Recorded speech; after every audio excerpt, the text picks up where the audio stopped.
Welcome to Books with Friends. I'm Chantel, your host, and I'm really glad that you are here with me tonight.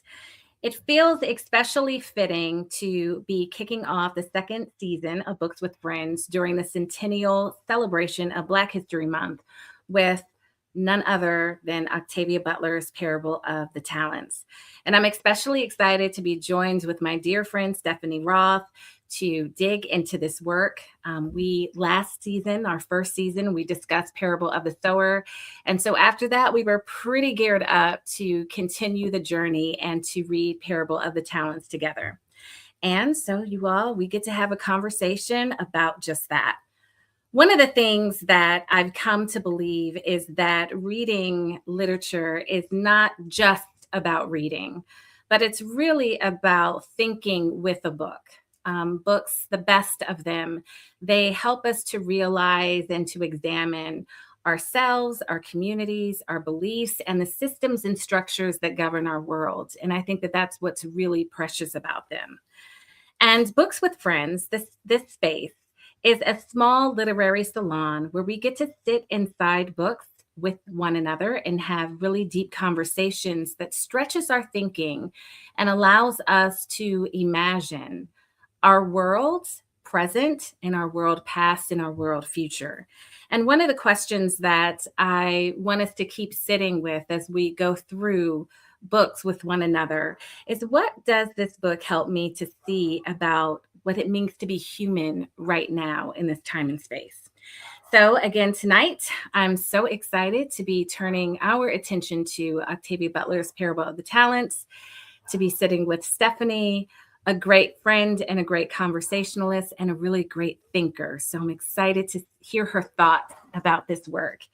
And without further ado, let's just jump right on into it. Stefani, welcome. Welcome. Thank you, Chantel. What an incredible essential question you start this with. What does this book help me see what it means to be human in this time and place? Yeah. This was a heavy book. Yeah. It was a very heavy book. And I noticed in this latest edition, I did read it on my Kindle, in just the reading that I had, and I don't know how many more people hopefully read the print book, which I have the print too, but over 648 people highlighted where there is a rallying cry that feels very similar, literally, to make America great again. Yeah. And so that's sort of a teaser. So before we dive into that, maybe we should back up a little bit. Yeah. But it just, my head went right to it when you said about what it means to be human in this time and place. Yeah. I definitely, I think I remember when you stumbled across that, because you started reading it before I did, and you called me. And we had like a brief conversation around it. And I think that's a huge number of like people that have highlighted or saw that word stuck out to them. And that's just the Kindle version. I'm sure people reading, right? Yes. Struck out with them too. I know when I came across that, it did. It's hard to miss. You can't miss it in this time of being human with it. And I think it kind of is a good segue into one of the things that I wanted to talk about first, which is around beliefs. Yeah. So in Parable of the Sower, we see Lauren, who is this child, and we meet her in a time when literally her world, like that image behind you, is in chaos and it's crumbling and it's fire, right? And she has this belief system that she develops. And I think at first I experienced it as almost like poetry of thoughts written down that she's captured, of things that make sense to her in her mind, despite what she's seeing, despite what she was raised with, such as all that you touch, you change, all that you change changes you, God is change, right? And then as we journey into Parable of the Talents, and we have an older Lauren, and she's no longer in her, in her home. She's at this home that she's created with her husband. Mm-hmm. and an adult, we see that the earth seed, the idea of it, has broadened into a different type of ambition. Where in the beginning, I think it was for her, and then it grew, and she had followers. And when she had followers, there became hierarchy, there became structure and order, and something kind of shifted in it, in that aspect. And so I think, like, a question that I wanted to start with that does tie to this a make America great again, which is a different type of belief, right? But it's Mm-hmm. still it's a belief system. Mm-hmm. Is um we see Earth seed evolving into becoming something very concrete. And I wonder if it was immune, like, do we think it was immune from becoming the thing that it resisted? I mean, I think that's what Octavia Butler asks us to wrestle with the Yeah. entire time is Mm-hmm. like, what is that tipping point when it goes from a belief system into almost a theology? Yeah. And then what is the demand where it starts to sort of touch like a soft authoritarianism?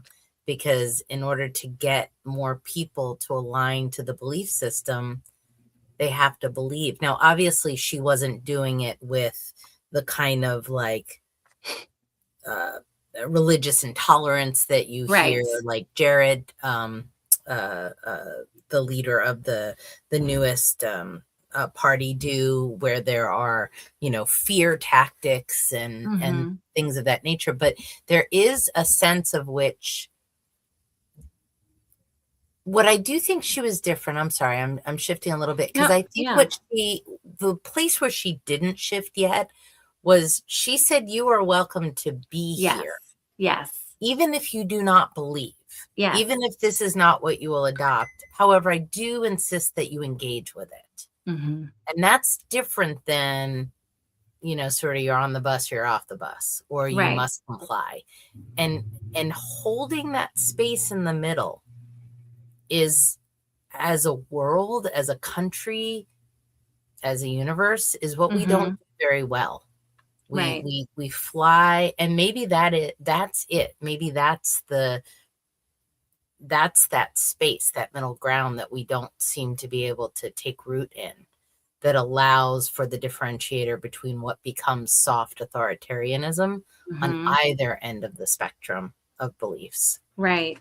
And I think with that, though, we did see where people who did believe had certain privileges. That that's true. So, and that all of the people there were, life was hard. These were displaced people. These were fragmented families, right? These were people who, I'm waking up and I'm having to think about survival, On a maybe a daily little basis. less or a little differently from before, when, maybe I was out on my own, or wondering, but still in this space, I'm thinking about survival. I'm thinking about protection. And in this space, I don't have to maybe work as hard to earn money, right? Because by this point in the talents, they have some means and some systems. I don't have to. It's not just on me to feed my family or to feed myself. There's community and some sort of stability here. So people who were believers of Earthseed, they had certain privileges that some of the others didn't have, you know. Was it a continuum though? Because like I guess so. I think that they were under an illusion Hmm. a little bit that this sort of, we could be acorn, we can live Yeah. here, we can have our Hmm. belief system, we can sort of pick and choose who may or may not come in our community. Hmm. And then up the road, they have the huge killing of the Dove Tree Yes. Yes. Of the dove grouping. tree. Yes. And there was 60 there. I think everybody got killed except for a couple of women and children, but even children got slaughtered. Right. Right. And so then all of a sudden there were 64 of them. Hmm. And I had to look that up. I did not remember that. I'm so Um, impressed that you did. no, no, no, no. Don't be impressed. I looked it up. But because I was just curious about what was the actual size of Right. acorns so that I could understand what it meant to manage the Right. sort of forward movement of X number of people. And Hmm. 64 begins to be in that place where groups begin to splinter, Yes. and there's the ease of possibility. And maybe after, I think what Octavia asks us to wrestle with a little bit is, as the heat goes up and the Hmm. crisis level goes up, what is the moral responsibility to ensure everybody is on the same page? Right. Right. I think what is the moral responsibility? And I also think it's hard to move, right? It's hard to move forward in progress Yeah. when there's such splintering. Yeah. And it's hard to, and I think that she carried the weight and of the responsibility of that. One of the things that I appreciated is this view, I think, I guess it was their church when Marcus, came, her brother, Hmm. and was like, okay, you can preach, you can do that, but you have to avail yourself for questions, because asking questions and dialoguing is what we do here. And so, on the one hand, where here is this belief system, here is this faith system that's available for you. It was offered, but like you said, it wasn't something that was, even with different privileges that went along with believing, there wasn't a force like you have to. And there also, it wasn't something where I feel like, oh, I need you to turn your brains off and just follow. Right. I don't want you to think. Right. And this is Right. something I think really struck out to me, especially in this time where there's a lot of just turn your brain off and just blind trust, blind belief, blind thinking without rigor, and without probing. And actually, there's a quote that gosh, that I saw, and it was about like how thinking is basically, it's thinking is problematic, right? Yeah, I remember Thinking that. thinking is a problem. And what we saw in Acorn and in Earthseed was that thinking was actually required, like part of the process, the rhythm and of how they gathered. It actually promoted thinking, challenge, was there, Yes. and I Yes. really appreciated that. Doesn't that feel, and I know we'll dig into this a little bit more the next time. It feels like a mother's embrace of what religion would be like Mhm, versus a mhm, male embrace. And mhm. I also think that Well, that's it's interesting. curious to me that Christianity, while, you know, coming from the Virgin Mary, is so Mhm. male in its embrace. The leaders of with the white crosses on their chest, and Yes. it's all everything describing um the point at which the rise of this power of Christian Mhm, nationalism, which is what it's mhm. called in the book What it's too. called very um plainly. yeah, is this very military-esque Mhm. energy around dogma and what you will believe, versus a very feminine sort of opening Yeah, of potential and birth and yeah. possibility. And Ah, so her growth there is so different. There's also an interesting piece, and I think we should probably set the stage for those who haven't read it yet, about yeah. the what happens at Acorn at a certain point. But something else that dawned on me in a conversation with someone the other day is, I do wonder about, in sort of curious, in white Christian culture versus a Black Christian culture Mhm, versus sort of Jewish culture, which is what I grew mhm, up in. mhm. Like, very core, what I can speak to in Jewish culture is always questioning. Yeah, yeah. The whole ritual.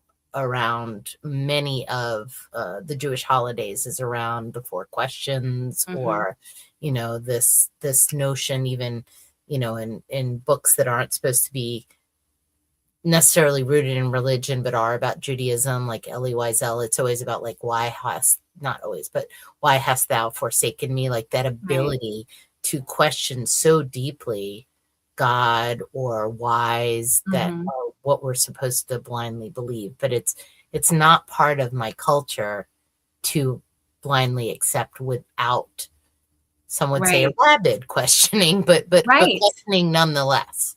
Right. I think that's such a great observation. And definitely, I think that, from my experience within um, evangelical spaces and being able to see, and in these spaces, I'm kind of like, I'm an outsider a little bit. It's not my formative upbringing. Hmm. It's very much, we don't want questions. Questions are actually dangerous. I think that I remember sitting in a class, and it was for children. And the instructor who poured her heart and put together this curriculum, and I was observing her teaching. And so these kids were like eighth, ninth graders. Hmm. And I was observing her rolling through, and I was like, wow, she never paused for questions. There was no dialogue, Yeah. you know? And Yeah. I brought that up because I was thinking, like, putting on my teacher hat, like, hey, this is like, oh, I meant to do it, but we just didn't get to it, or managing of time. And her response was, oh, no, we don't want their questions. If you let someone ask a question, then it can really get out of hand. Wow. And I was like, oh, Yeah. wow. Yeah. And I think it fits in here, like what we see here. I think growing up in the Black church, I never felt like I couldn't ask questions Yeah. and engage with my youth group leaders or things like that. We could talk about it. And there was a different expectation. It wasn't just, I'm giving you this, you believe it type deal. Yeah. Um, and we can see how harmful that is, just how harmful that is. And I wanted to circle back something about what you were saying about Lauren as mother and Yeah. that mothering, because I think that's such an interesting observation. And one of the things that I notice are, well, what other examples that shaping religion, right, and belief systems do we see in these books? And the first one is the father, you know, Well, it is the father, it's and then the it's father it's Marcus and following in the Marcus, same. the same Right. And vein. then even the Christian sort of nationalism, it's Yep. like the It's just, way there is all the same. It's it's the all the same path. same. Different racial background, Yes, different yes, different status, yes, but the way there, it's yes, very dominant. It's yes, very, I'm the head, you are the follower. I yes, speak, I lead, you receive. yes, Um, we didn't hear where in her household, because that's where her father's church was. We had images of preaching. We knew there was preaching. We knew yeah, there was singing. We knew there was yeah, worship, but we didn't see engagement of questions. And yeah, so her way of um, cultivating seed is yeah. what it was, very different. Yeah, there was a moment there was something, like, I want to make sure we do credit the part Mhm. of her father that was like, he did teach her lessons though. Yes.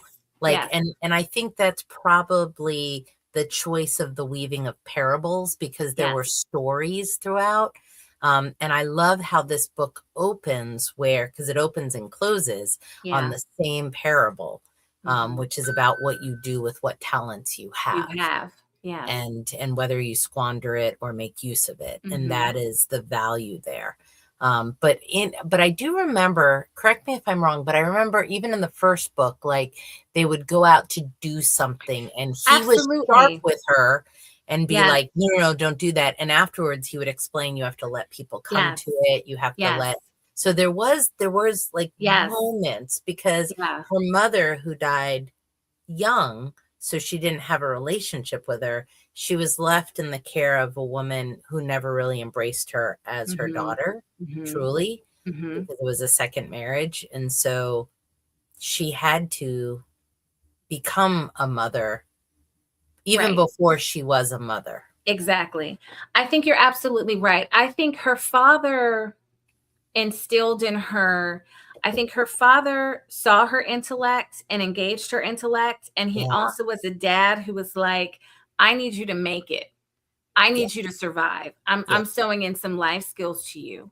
Yeah. And I think we saw that, and she was able to really benefit and bring a lot of that with her. But what we didn't see him do as a preacher, as a pastor, Engage in conversation, is or engage in yeah. Nope, conversation. nope, nope. Or be It was we, questioned. yes, or in Yeah. questions or any of that. We didn't see that aspect of it. And for Marcus, where I think we were able to get, which is, her brother, the son, who follows in the footsteps of his dad. What we saw, I think, is an even more up close version of what that looked like, with him. And the fact that even though she warned him, yes, you can, you can have this space. They're going to ask questions. That's what we do here. And then after that, it wasn't a space that he was like he could stay in. No, because he thought he would outshine That's right. That's the right. questions. Right. His I don't want to say, maybe it was youthful arrogance. Maybe Mm-hmm. there's something to that, or maybe it's that, like, I read something in the book that sort of related to, like, when that ideology is like emotionally efficient, Yes. something like that. I'm saying it poorly, Yes. but his ideology fit what he wanted the vision of the Mm-hmm. world to be, but so did Lawrence. And That's right. so the question becomes, neither one of them was completely truthful, Right. yet to some degree her truth bore out in the long run as the book Right. ends. And unfortunately, Right. this was supposed to be part of a trilogy, and we lost Octavia, because I'm desperate to know what was I going to know. happen, because they do get to that place in the end, which when you first read it, go off to space, because it does evolve over time, because Earthseed. And Excuse it's me. interesting that she called it Earthseed to Earthseed. begin with, because I don't know that I understood it. And to your beautiful point before, like, before she kept it really close. She It kept it was her close. baby. She did not want, she wanted it to be true, but she didn't want to share. Hmm. Why do you think that was? Like, what's your interpretation of that? What I happens? I think like it came from a secret place, almost like a secret knowing. I think there was so much there. She loved her father Yeah, and she respected her father. yeah. And I think that one of the things, because she loved him so much and she respected him so much, I think she didn't want to hurt him. Oh, And I yeah, think that this type of I'm experiencing God in another way, especially within the context of where we enter their life, right? yeah, Of chaos. Um, that would not only have disappointed, I think it would have maybe made him so fearful for his daughter. And so I think that part of keeping it secret, um, and was a way of, I can't share this yet. I don't want to share this because this is especially in the beginning, it's things are coming to her. It's forming, these are forming thoughts. And I yeah. think that it needed its space. It's almost like, a little kind of, I've never grown a plant from a seed. But I imagine it's so fragile and the tending is different. It's in a very vulnerable state.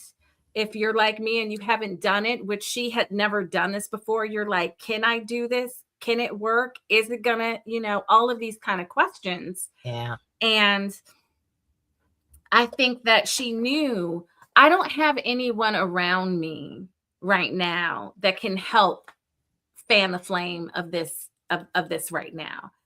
So I I think part of it was Yeah. I didn't was think about was the relationship with the protection. father there, but you're right. I didn't yeah. Yeah.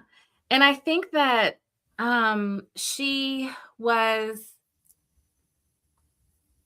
she was the type of person who I think had a sense of something bigger, like a bigger stage, a bigger weight, a bigger responsibility. Yes. She was grown, not in a grown way, but like in an old spirit Old way, soul an spirit. old Yeah. soul Yeah, yeah, way yeah. that I Yeah. think that she had. Her brothers would not have been able to understand and help at this time. Her mother, her stepmother, definitely could not No. have done that. Her No. father, if he hadn't maybe been afraid, like she never had that conversation. So who knows, right? How he Yeah. would have taken it. Yeah. But I think that that daughter's heart wanting to protect dad's heart, because she didn't ridicule her dad. She No. wasn't dismissive of his belief, or she didn't think it less than. It was just like it's a little different, or maybe I would say an evolution of of this. It's like your God and the way you think is here, and I'm up here, kind of with it. Can And I then ask you though? yeah, Can I poke at that a little bit? Because yeah, here's the part I struggle with a little bit.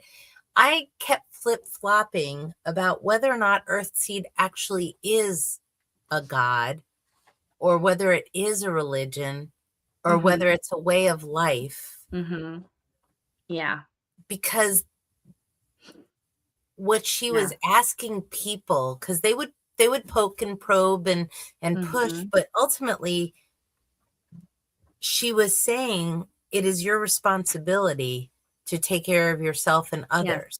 yeah, And the only thing that you know is that life will change. that's So right. God is in there and yet not in there simultaneously. So Yes. you don't give thanks to God for anything that happens. You don't curse God for hmm anything that doesn't go the way you want it, because it is life as itself. I yes, I think that for that it became a religion and theology Okay. to me. Like I think I saw the becoming of that, especially once she had followers. Yeah. What are they following? I think that what Earthseed acknowledges, God is change. Everything you do shapes God. God is change. I The way I interpret it is like the God that's in you, like you shape your destiny. The God that's Yeah. it's like it's human centered God Yeah. versus maybe universal God, Or maybe in this, that like, way. guy in the sky Guy in kind the of sky God casting for her. judgment. I think that in the midst of my world is falling apart, I can't really depend. I've gotta figure it out. Well, prayer's Per- not gonna save us right now. right. Prayer's not gonna save us right now. So Yeah. what saved her was my own sense of agency Yes. and my own sense of grounding reality of what is true in this very carnal world. Everything changes. Yeah. I have to be adaptable. Yeah. I don't need to be emotional about change, right? No. It's the change that's happening. It's not personal to me. What Yes. I can count on is that change will happen. And how can I accept, you know, deal with, prepare myself for change when it happens? I think that and how do I give myself almost these, I call it like almost these doctrines, almost these like ways of living Yeah. guidelines. Yep. And it's Yep. like, here we are, Yeah. energy, mass, life, shaping life, mind, shaping mind. So we are life, but then she says we're life that's shaping life, Right. the God in. We're mind, but we're shaping mind. God, we're shaping God, you know? Yeah. So God is so as we're shaping the way I see it, like we're shaping God, you know.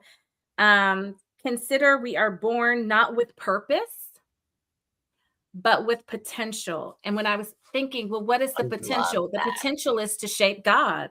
The Yeah. potential is to change. The potential is in the Is to agency, create. is to Yeah. create in our Yeah. circumstances. That's the potential. And I think that in that way, I wrote a little piece about what leaders can glean from this work, and in the midst of whatever situation you're finding yourself in. I think what Octavia is saying is you have the agency to shape change Yes. within that structure. And I think that was such a radical, rebellious, defiant thought within her community, within her household, within the world that she knew, that to share that before there was solidness, maybe even in her mind, I think was risky, because as she was living her life, as she was having experiences, new verses and new thinking, deeper thinking and beliefs would come. So it wasn't something that she sat down and wrote at one time. It was something that came through her experiences that she had. And Yeah. in that way, I love how you mentioned mother, because we have been able to see her mother this, and we were not able to see her mother her own child. Yeah. Yeah. Which I know we'll talk a lot about next time, Yes, because yes, as two women and mothers yes, ourselves, I know we're very excited to yes. get to that. To get But to I do that, think what we can talk about on the larger scheme is, I think she was Ashavera, which, first of yeah, all, that was her name for, what was it called? The dream the something, the dream, yeah, the dreamscape. dreamscape. Yeah, Yeah, dreamscape, which I just was like blown away, because I thought, oh, well, that's just an AI like that's right. meta That's um right. helmet thing where they're walking into a 3D world and playing, That's right. beat whatever that game is, beat saber. But and she would create those visions. But Mhm. in that, what is she knew about Earthseed, and she found herself conflicted Yeah. between Marcus, her uncle, who was very religious in the more Mhm. stereotypical Christian ideology, and yet did ultimately kind of reject her mother's Mhm. viewpoint of what Earthseed could be. And before we even get to the mother-daughter dynamics, it's just interesting because she was brought into a world. She was obviously, well, for those in the audience who haven't read the book, Mhm. there is something that happens at Acorn. Should we talk about that first and then Yeah, back yeah, into yeah, it? yeah, yeah, Okay. yeah. All right. So Acorn turns from this sort of communal, sort of, I wouldn't say happy place, but a place Right. from which they can operate and begin Yes. to at least build the life. It is property that is owned by Bankol's family. And unfortunately, it's almost interesting because it comes with death to them in the first place, that when they arrive at Yeah. the end of the first book, basically his sister, husband, and children have been killed Mhm. there. Mhm. And yet they they kind of resurrect and build upon it and honor the dead and, begin to create a life. And even when there is a devastating attack that happens about, I think it's 20 miles or so up the road, half an hour, whatever, at the other farm, like, these are like going back into communes, basically. Right. And they wind up being about 64 people. And at some point, they're attacked. Right. And just devastating. It is devastating. They're not just attacked, but they are attacked by Christian nationalists who believe them to be heathens, undercutting, God, and therefore blasphemous against God, and that all of the children that are there, which I think there's like, I can't remember, it's 10 or so, they all get taken, including her recently born infants. Yeah, she's only like 4 months, 5 months old, something like that. That was hard. That was, I had to set the book down. It took me a while to get through this because it's a hard book. It's a hard book. And it was hard. That was hard. And I just, the despair that I experienced, I think just the despair, the calling back, I'm wrestling. This is a whole different line of conversation, but I'm wrestling with Octavia being called a prophet. I'm wrestling with that. I actually wrote in my book, like, I don't know, like, no, which is more unsettling to me. She just was a master historian. That there is the propheticness of like the warning of these things can happen again quickly. Yeah. And I think like that's where it is. But all of these things, it's like this is stuff that has happened. Repeatedly. Repeatedly. I mean, repeatedly of that humans have done to other humans. I think the intro she taught there, I don't remember her name, but she talks about how, the white crosses on the chest, like crosses being used in sort of violent ways where, the KKK, the Nazis are the most recent for us, but it's also the Inquisition, the Crusades. That's right. So none of this is new, this sort of, violence of religious intolerance again. It's that whole. She says one of my favorite lines in the foreword. I think about how evil is walking well-worn roads. Yes. I remember how that. It is, if you're paying attention, predictable. Yes. And she describes this story, this work as a brilliant gift. She says, or they say actually, the person who wrote the foreword, it is a warning and a map and a key. Yes. And I like the warning is there. And I'm like, what is the map and what is the key? You know what I mean? No, I do know what you mean, because you're right. When I first saw Make America Great Again, I put the book down and I called you because that happens really early. Yes. And it really did take me by surprise. I mean, I knew we were on this journey, and I knew that in the first book it was setting the stage for something dramatic in the second. I just didn't think that it would feel so. I mean, it was already scary that it was on a similar time frame that, in the book, like the devastation that occurs, which is behind me, happens. I think it's between like 2019 and the late 2020s. So we're in that time frame. The rise of Make America Great Again in the book is a little bit later. It's more like 2032, 2030, somewhere around then. But to your point about it being prophetic, a map, and also a key, I found myself almost desperate to uncover, like, what are those aha moments, to your early question, about what does this book help me see what it means to be Be human in this human. place and time. Mm-hmm. And I think that the biggest takeaway I walked away from was community and the Yes. power of community. Yes. And that was the only, and I hope you'll give me more keys, because that was almost the only one I could find. And I was Yeah.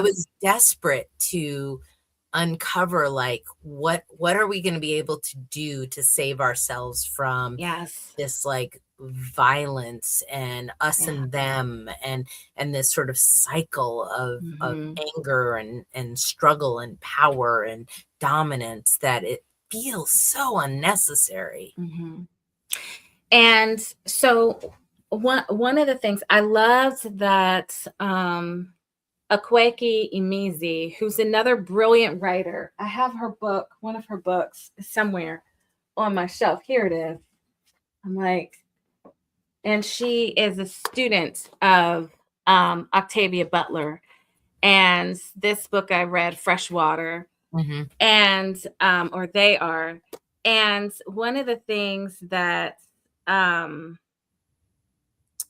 they what they offered about a warning, a map, and a key is like, if I say, okay, that's what we have to figure out in our conversations.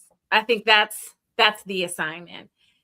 And I think that when you say community, I would say yes, and deeper into that, because in reality, the white nationalists had community. Mm. They had community. They fed people, they housed people, they educated people. Like, there was a sense of community that was there. That's so funny. I didn't see We that, didn't because, experience it as well, no, community, because right? what I felt like was, even when they housed people and helped people, it felt like a jail. It felt like an institution, It because even what did. they said within those realms of being there, they had codes. So yes, there was community inside, Yes. but you're right. They must have community within agreed upon behavior of dominance. Correct. But I would say to you, if you were on the inside of that, like for Lauren's daughter, who was on the inside of that, she felt like she had community. There are people, Marcus felt like he had community. And Yeah. so I feel like Although she community, always knew the community was off. Like, yes, she knew that. there is a knowing. There is a knowing, but I mean, we look at our time. Like, there's a knowing, Yeah, yeah, right? yeah, People, I think, know, but I think that people, it's very human for us to belong. yeah, I mean, yeah. it No, I can agree with even you. go back to the before the book, and the gangs, right? The gangs that were setting stuff on fire. They Yeah. had community. It's not healthy community. Okay. There was the sense of destruction, Okay. but community was there. So I Is put it is it a community in the description? warning. I put Oh. community in the warning category. Okay. Like, Okay. maybe we're being warned about community. Maybe we need to examine, you know what I'm saying, our community. I mean, we saw her have to examine the way in which she did community when everything went south, right? And It's then I would true. Yeah. Yeah. That is. I am really sitting with that right now. That is really, because I think of, yeah. I get what you're saying. I'm not in disagreement. Oh, no, I'm no, just no, no, I'm but just I'm in I'm disagreement with myself here, yeah. dear. No, I'm thinking about, so, because what I was thinking about were the ways in which the people within our community can basically help or harm us, Yes. and how, and so cultivating Mhm. with the seed, Mhm. what is the community to grow. I didn't think of it from the other lens Yeah. of the, because I never, because while you say Marcus had community, Mhm. I felt like Marcus was sort of outside community. And while the people who came in and attacked them had community, they actually didn't have deep relationships, or at least the way they were portrayed. It was more like they were part of soldiers and in Yes. service, but not community. Yes. Community to me is about choice, not enslavement. So this gets, I think, to part of the key, right? Yeah. And so I wanted to find this quote. So I think they're all different types of communities, but this quote on page 263 says, "Stupid faith was good faith. Thinking and questioning were bad." And that's what I think Octavia, like, that's what she was Mhm. formed in, even in her formation.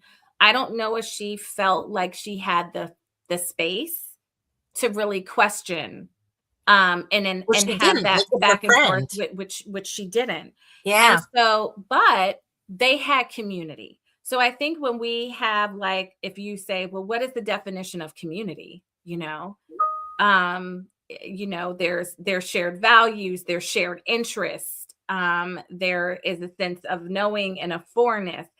Community in the ways that we have seen in other groups didn't require intimacy. Mm. It didn't Yeah. require, it required, I think, a very little sacrifice. I think it required people knowing the role that they play within the community. That it was very transactional, I think, in that way. And one of the, I think, keys is is well, I think thinking is a key, right? Yeah. Um, because the communities of faith outside of Earthseed that we saw didn't allow thinking. It didn't Yeah. allow for that. And it didn't allow, you use the word choice. It didn't really allow for choice to happen, in the sense that, no, you have a choice and you're still going to be treated as an important human being. There was a lack of, I think, generosity. Yes, was because when you, as you're talking, I'm actually in my head playing with and not because I'm trying to be stuck on it, but there's community as a noun and there's community as a verb. Verb, yes. And Yes. community as a verb almost requires an attention Yes. and cultivation, which is, Yes. I think, tied to the seed itself Yes. and that motherhood that we're talking about, such that we are creating, and you and I have talked about this before, conditions for. So Exactly. conditions for thriving, conditions for learning, conditions for connection, conditions for dialogue, conditions for disagreement. And that is a rich soil. Right. And one of those conditions, one of the keys, I think, or qualities that we see, she didn't judge. She saw, especially when the women turned towards each other intimately when they were held in captivity. She saw it. She was able to understand that the need, like at the root of the human need of it. Yeah. She didn't judge it. Yeah. People weren't kicked in, or people weren't pulled in It or put wasn't out. sin. It Yes. wasn't, yeah, it was just, I think that in her way, which was imperfect, people were seen and dignified as humans around her, Yes. you know? Yes. And I think that her daughter had to walk out something that no other human had to walk out, which is walking out this knowledge and knowing that my mother was devoted to something else more than it felt like she was devoted to me. Yeah.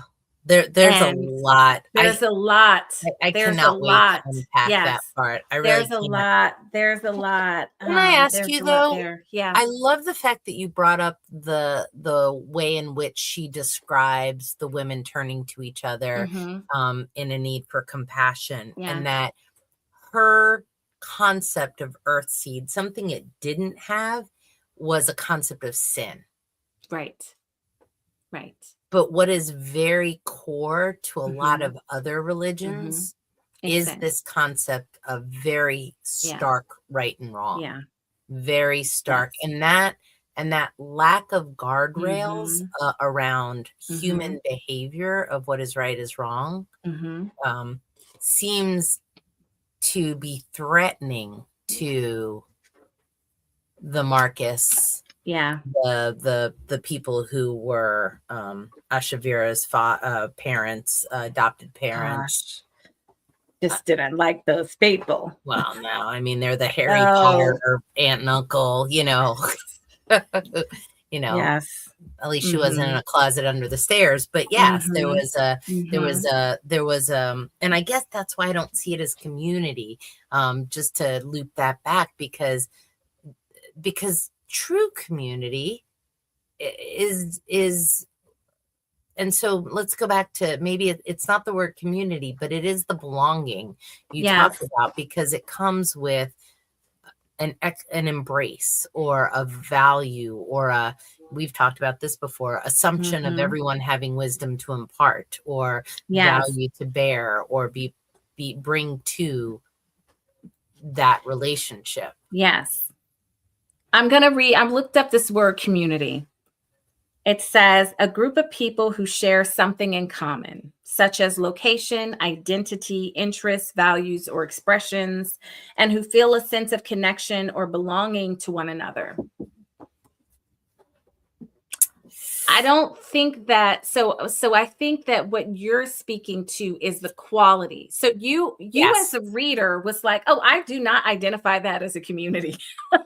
I didn't. That is not a community. I That didn't. is yeah. Because And I don't right. know I don't know how you can be in community Yeah. with others who harm. And Yes, maybe it that's happens the deepest all part. the I time. know. I Right? know. Right? I mean, we see it on large scale and big and small scale. We see it personal, we see it in workplaces all the Right, time. because it's a slippery slope to tribalism and Mhm. into, I mean, even, Mhm. there's a fallacy around, some of it is just part of the fact that we are primitive animals. There was a story, I can't remember if it was Jane Goodall, and I hate saying the wrong thing, but there was definitely a story about how a particular set of chimpanzees, like while they had fights over the watering hole, there was stories of one group of chimpanzees who, even after the other group retreated, continued to hunt down Right. and kill. Right. Right. So there is somewhere in we are animals. Right. This part of our DNA that can engage in cruelty. And maybe that's part of why I reject anyone who is in commune with acts of cruelty and deny Right. that as a community. But I think you're absolutely right. I think it is a community by both the definition and the role that it plays in those people's lives. Mhm. And And so we do people need to yeah. find another word that helps sort of better define the Better conditions defined. for growth and embrace and inclusion and not about power. Mhm. Mhm. How she saw these people, she saw them as family. Yeah. And even that's tricky. I mean, that's is. all kind of That's tricky. loaded And with other tricky, stuff. triggering, loaded. And I think that, part of it is that maybe this concept is almost like an impossible idea. I think there's so much that needs to be tended to and done and continuously cultivated. And it's a slow work. I mean, one of the things I appreciated about this journey from the beginning to then, and then if we were able to continue in the third book, it's a slow work over You It know what I'm is. saying? Over time. It It's a is. slow cultivation. And everyone, including herself, that came into this space came from very lived through trauma, traumatic experiences, you know. And some of them have had their own, and all of them belong to something before, you know, Yeah. all of them belong to family. Some of them were slaves and they belong to that. And so I think that it is really kind of this, the things that she held valuable. I think that when I think about, like, maybe one of the keys is agency. I want them to think. I want them to learn. I want you to be able to teach what you know, to have a sense of agency, of survival, so that you can so that you can adapt. And I want you to have a sense of responsibility towards the other person. And not everybody at Acorn had that, but we did encounter people that did have that. And I think that that's what she was like growing, you know, towards, with which was this sense of accountability. I think she wanted people to feel safe, you Yeah. know. I mean, she did push, like, even you're right that not everybody had that, but she did talk a lot about and being in service to others. And Yes. that was, Yeah. it was that sort of like, you're just a human, we're all just human. Exactly. How are we helping? How are we feeding earthseed? How are we tending it? I think what you keep talking about, though, is like this sense of, and I'm not going to do it justice, but like Mhm. purposeful, Yes. like intentionality. Like, it gets overused, the word intentionality, but it is like, as you're talking, I was making little notes about, like, what is the difference? It's like Mhm. agency versus dominance, or being dominated. It's Mhm. like listening and speaking versus, be quiet and be told. Mhm. It's one has conditions for a garden that grows on its own Yeah. free will, and the other, while it may provide people with more structure, Mhm. that structure becomes a prison. Yes. Yeah. You know, it's funny because when I think about Lauren, I think that, oh, like, you are, living in the way of Jesus. Mm. And she is, even Like, after living in the Acorn. way after That's right. it collapsed, Yeah. after everything was taken down. Yes. Her care, her non like, she knew people's stories, she didn't judge people's stories. Love was never cut off. It was Mhm. always available to people. Do you think Also, when Octavia I think wanted us to about, make that connection? I don't know, but I'm reading this. I'm like, this is the way of Jesus. This is what Jesus walking around could look like. You Yeah. know, this is how even the woman that they met on the road in the Yeah. house, and the care for her heart of, like, I know she's lonely, Yeah. you know, and fixing up her place, and just that extra extension, that was there was so human decency Hmm. that she was able to show in horrible and confined, you know, spaces. And the fact that she was, which I've been sitting with, and I don't have, that she was the sharer, Yeah. and the sense of, like, how The from hyper my empathy. faith, right? Jesus took he took the sin, he took it, he took the pain, he took that. Yeah. And so, um I've been thinking about that as well. And so I think, and you know, but unlike, she's not perfect, right? Mhm. She's flawed and she's human. But neither was And Jesus. I mean, those stories of Jesus also showcase where he's not perfect either. so, yeah, that depending on your thing. Well, he walks with, for depending on your faith background and what you believe, he was without sin. For some to believe he was a prophet with sin. Um, but I think Interesting. that from the aspect of seeing a human in horrific circumstances, really hard challenges, even with her husband who wanted her to move, right? Yeah. Yeah. Yeah. Like, Yeah. and I could get that, you know, and she wanted to stay. And then living through the consequences, living out the consequences of that choice, because, and that's one of the things I want to talk about, because I want to be careful not to glorify her. Mm. Um, I Okay. want to, like, I have this thing of like glorifying, and I want to like caution not to glorify, like, what would have happened to her people, what might have happened to her daughter, Yeah.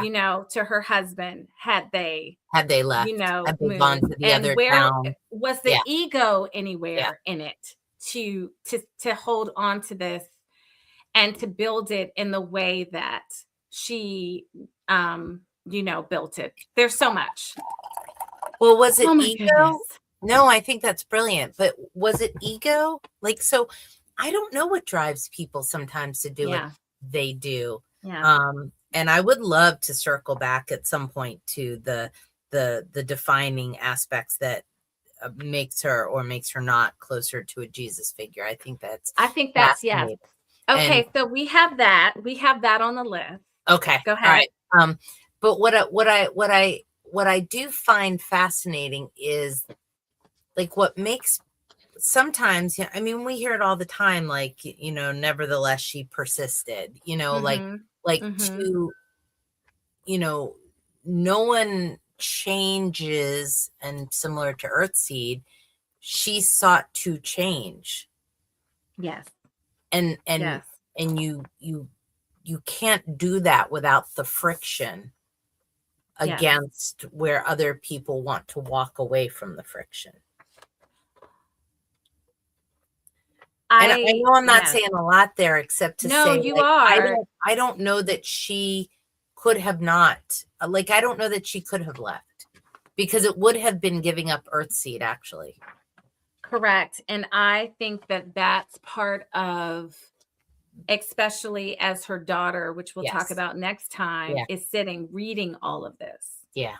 So I Yes. have access to my mother's history, which means I have access to my mother's choices that impacted me in a specific way, at least of how she's going. And so I think like the question becomes, especially when you are a leader of a group, when you have a weight, and it doesn't even have to be a whole group. Sometimes it is, am I continuing down this road, which I know is dangerous, and Yeah. I'm continuing it down in a certain way, which I know is going to bring harm?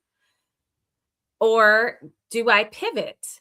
It doesn't mean she needed to give up Earthseed. You know what I'm saying? Well, but But look at what happened in Minneapolis. I mean, we can yeah, bring that right to here too, yes. which is two people lost their lives Hmm. because they stayed the course Right.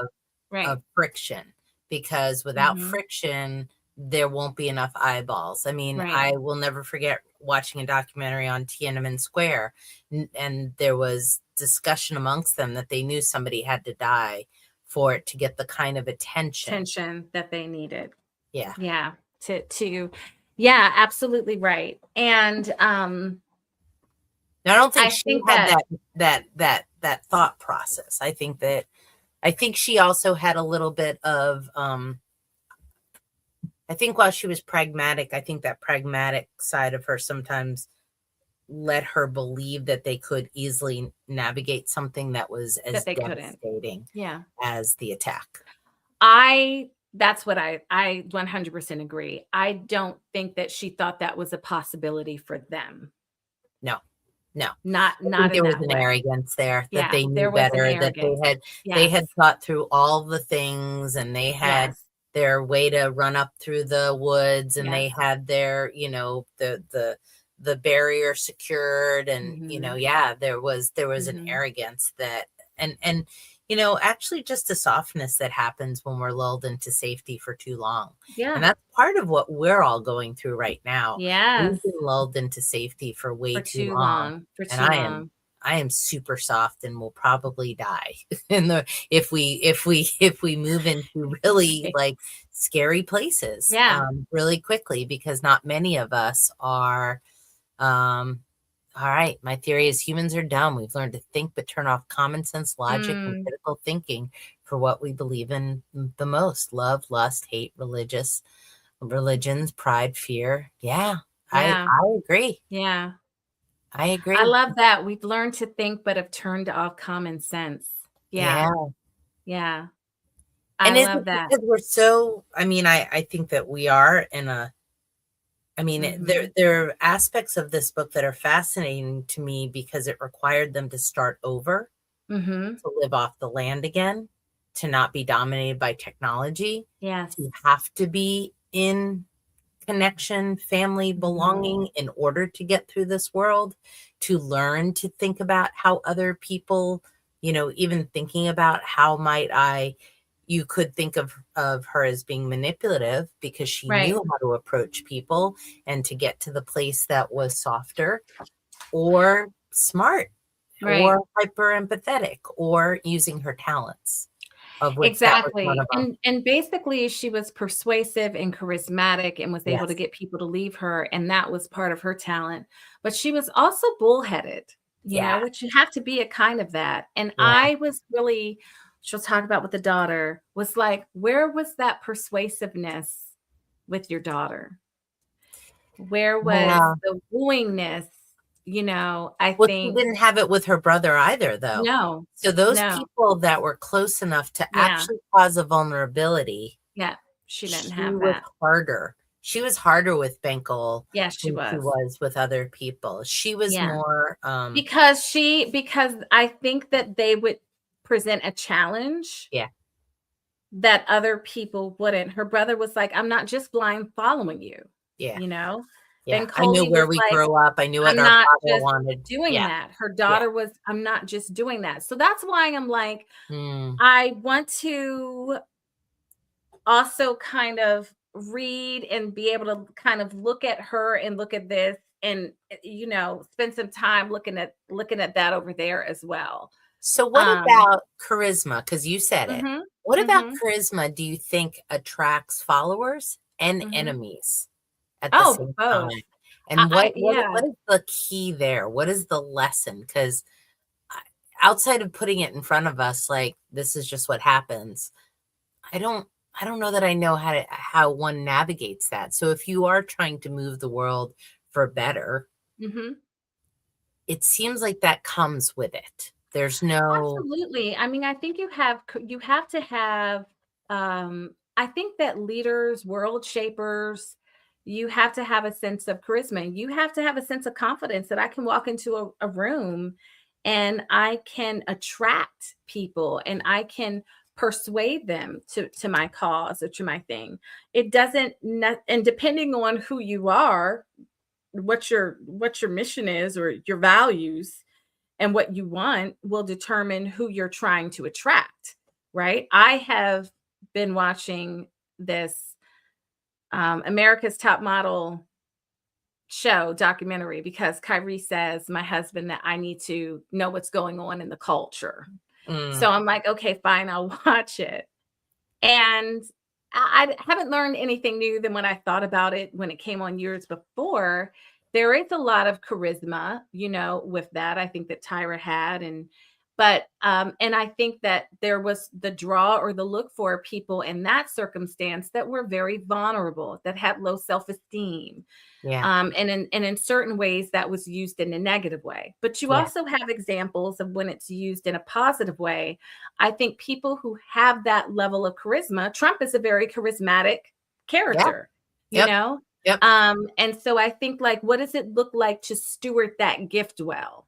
We all Well, have gifts, it's and what does it look interesting, like to steward it yeah, well? because I don't think her brother has the gift. I think that's, there was an envy there, that Yes. she commanded a room, Yes.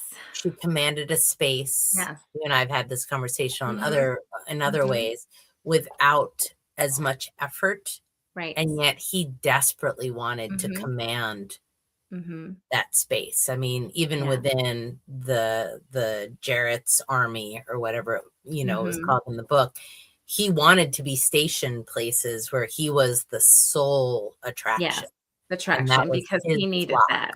Yeah, Yeah, he needed that, and he wanted to have that. He saw that in his dad. He wanted to have it in a bigger, more legitimate way. He saw that in his sister, but that was corrupt and it was wrong and it was, all of this stuff. And then I also think we just have like the role of patriarchy and entitlement, totally.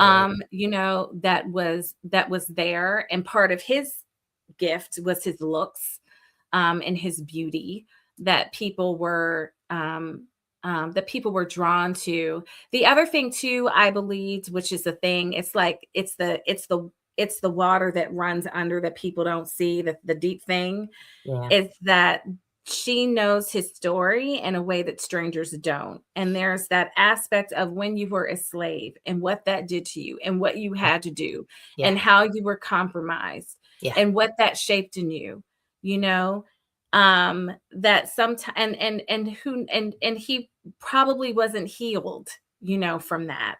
And so it's hard to be a full man, confident, sure, when you have this other lived reality.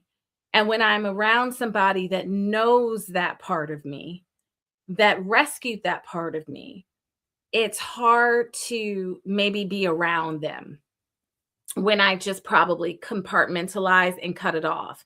And we know that that's part of how he lived his life because of yeah, what Ashaveri alluded to with his sexuality, that yeah. there was a cutting off, there was a compartmentalizing. And so his niece didn't, maybe from his mind, know the fullness. Maybe he didn't Mm, know that she had access to these, and to know that. And so I think like he maybe probably would not have been able to be the man that he thought was the correct man to be in, in around her presence. So I think that she threatened his aspirations. Um, but she also threatened in part maybe aspects of his personhood yeah. that ran deep. Well, it's um striking because it's like craving of a simple story. Like, mhm. I am this. I am And this. this is what I've always been. I was Yes, born into being this, yes, and therefore I am this. yes. And yet that is absolutely almost no one's lived experience. Right. All of us have, the older I get, the more I realize that trauma is the currency and lack of trauma Yeah. is the exception. Yes. And so, but there's still that shame Mhm. that's so inherent in all of it. And I think that while you're right to caution not to have her be a hero, there's such an honesty to her character Mhm. Mhm. that Yep. experiences that with a stoicism, with a Yeah. resilience, with a persistence Yeah. that I would be honest that if I had to pick a character I'd want to be like in the book, Yes. I mean, I struggle. I don't know that I'd want to be her. I might want to be her You friend. wouldn't want to Yeah, have her lived that's experiences, right. That's but right. definitely I think that that's like part of the key. I think that when we glorify characters, or I'll say for Yeah, myself, when I glorify a character, I put them on an other pedestal.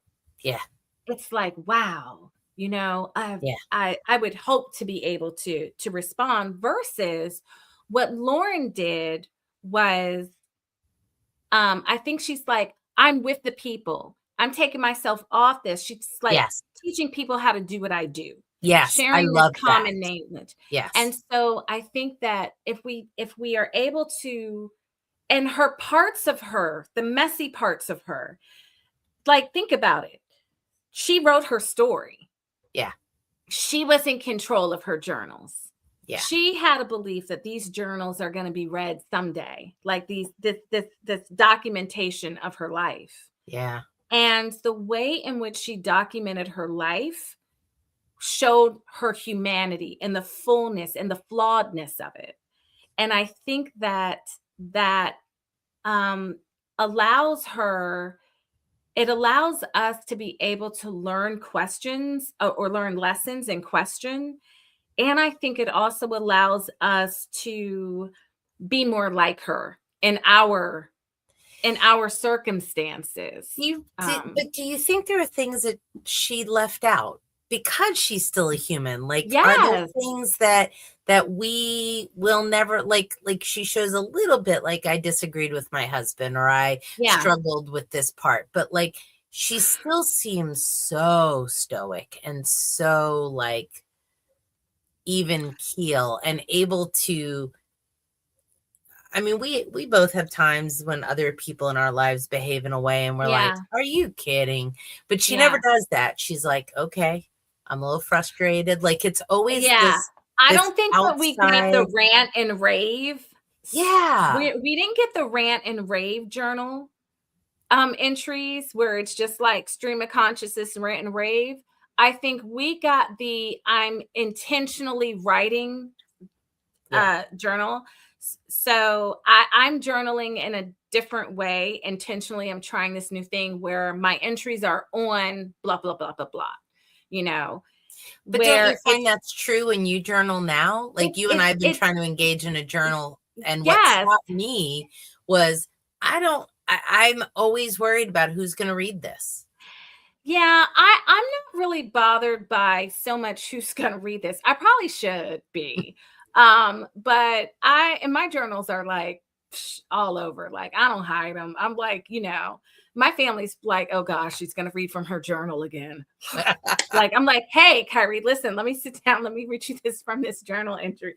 But I think that there were one of the things I appreciated, which gets close to what you're talking about, is when she would notice, I haven't been able to write about this. I Yes. haven't been able to talk Yes. about You're this. right. You're right. I think that, like with Marcus, her brother, she did struggle about how she handled him, Yes. you know? And so we see that.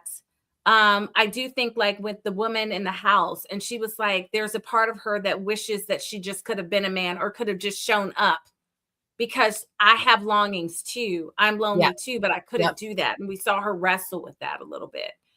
And so I think like that aspect, along with the strategic thinking, the vision, the foresight, the ability to keep people moving forward despite that freedom warrior in her, we also have these aspects of I don't know what I'm doing, Yeah. you know. Yeah. I understand that he wants me to go here. Maybe I should. I want to say yes, but I can't.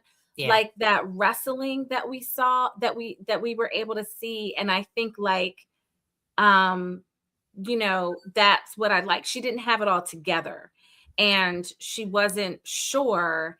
And I think that that's helpful for me reading her. Like, I'm not going to have it all together. Well, she Um, she was a very accessible yes, character. she was very Um, accessible. Hmm. I also like we kind of skim over the fact that for a lot of both books, she's actually a man Yes. Yeah.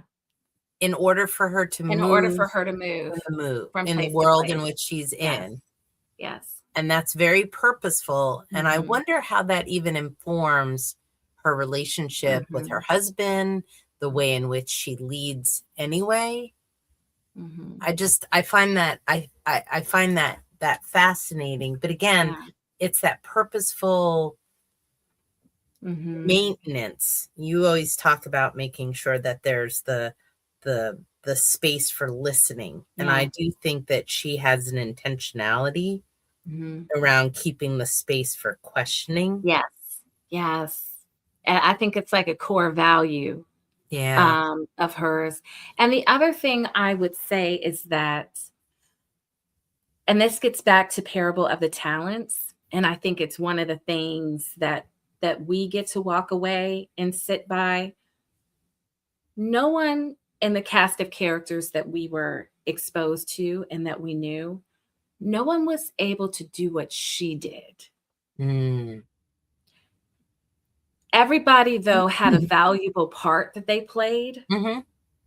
but nobody did what she did. And I think, like, you know, in the circles and the spaces that we occupy, like, to know that our talent is important, it's individual. Sometimes in the rooms that we're in, we're the only one with that specific talent, Yeah. Yeah. you know, and how important it is to lean into that talent, even when you don't have, like, I know everything's going to work out, well with that. And also, I think I appreciated one of the things that's really blessed me in reading this that was unexpected is it started out very small. No Mm. one paid attention to it.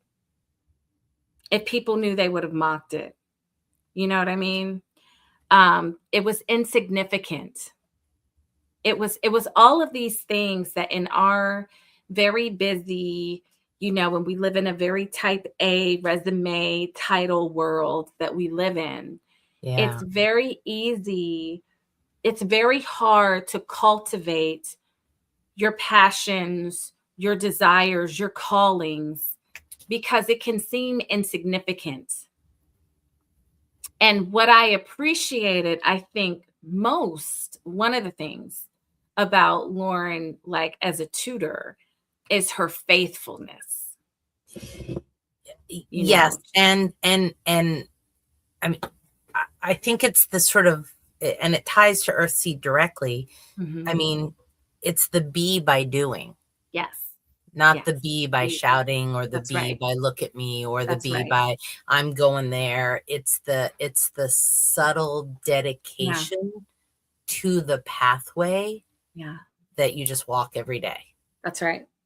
And That's right. it's that kind of purpose that actually, because you're right, when you look at people who have created something from nothing, Hmm.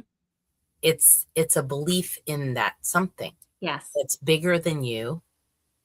And I mean, I think that kind of gets us to the end of the book Hmm. also, when they are getting on the ships, Yeah. Yeah. that she, 2090, so Yep. 6 years later, Yep. they're getting on spaceships They're getting to on spaceships. bring Earthseed to wherever they're going. That's right. That's right. It's amazing. It's amazing. And I think, like, just that arc of potential and possibility, and leaning into that, and believing that you have space and it's important, and showing up, and also accepting that it's messy Yeah. and it's not all pretty. And changing the Um, world is messy, and and changing. changing the world is messy. Changing the world is messy. Um, oh my gosh, this has been so good. So good. You're on time. Oh my, We're so good. I So have so good. much So more good. to So talk good. about. I know. I know. We're going to save it for part 2 for next week. But I really, I hope everyone goes out there and reads both these books. oh gosh, I go mean, out. they are life changing books. They And are life even though you changing won't books. remember all the, I mean, all the It's too highlighted much. things that you It's too point out, much. there It's are too much. concepts here. It's too And much. Chantel, let me thank you again for both having me here. But that last piece about the softness, the Mm, belief that you can do something, that it's small. yeah. It's kind of like always be reading. I mean, Always this be Books reading. with Friends is, hopefully changing the world for people to continue to value the story, Yeah. and the Yeah. connection that stories provide. I hope so, as I deeply believe that stories are medicinal, and I would echo to go out and read, get a copy of the books. These are my 2. Um, First time reading Octavia Butler. She does not sit in a genre that I read. And so I'm so happy Stephanie, did you say that we should read this? I think so, right? You Yeah. did. Well, I Yes, said, thank yeah, you. Thank yeah. you, Stephanie, because it would not have been my pick.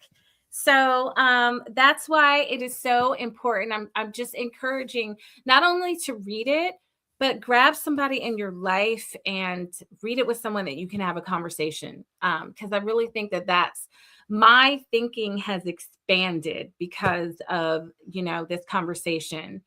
And so yeah, I definitely am a fan.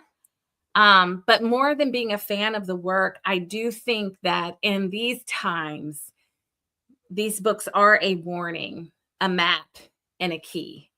And there's not a human that can come to this work in these times and not receive something critical for these times to be useful in your life and how you maneuver. And I do think that circling back and just closing out with community, that community and the healthy, because we see unhealthy, but these healthy spaces of belonging, these sacred spaces of human connection.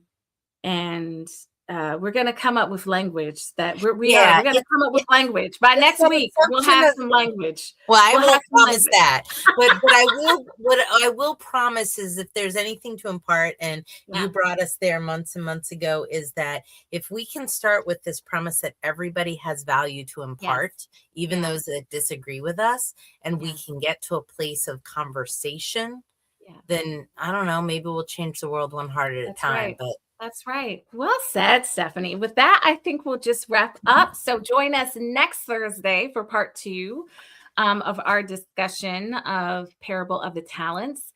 talk And about that's on the all the 26th. motherhood stuff All and stuff. yeah. And next Monday, I will be sitting with our friend Sean to be discussing Paradise by Toni Morrison. So I am still reading that, and that is that's a book. So I'm looking forward to that discussion. If you want to continue the thinking between the conversations, that I do invite you to join me over at Substack, where I am having a really fun time writing about what I'm reading about and responding to what other people are reading about and their thinking. And so that's just a place where I get to kind of continue the thinking there. So thank you guys for hanging out with us. Stephanie, thank you for bringing Octavia into my life in a way that I opened the book and read, because she has been on my shelf. I just didn't, opened her and read her. So Thank you thank you for so much for inviting me that. on the journey. I Yes, don't know that I yes, could have done both books yes, without you. I know yes. that. No, you will. Stephanie will be back. We'll find our next read. We'll be thinking about what we're going to be reading next together. And yeah, until then, you guys stay reading. Oh, and thanks to Montaigne. Thank you. Wonderful, wonderful Montaigne, who helps put all this together. So yeah, that's all for now, guys. Have a great evening. Bye.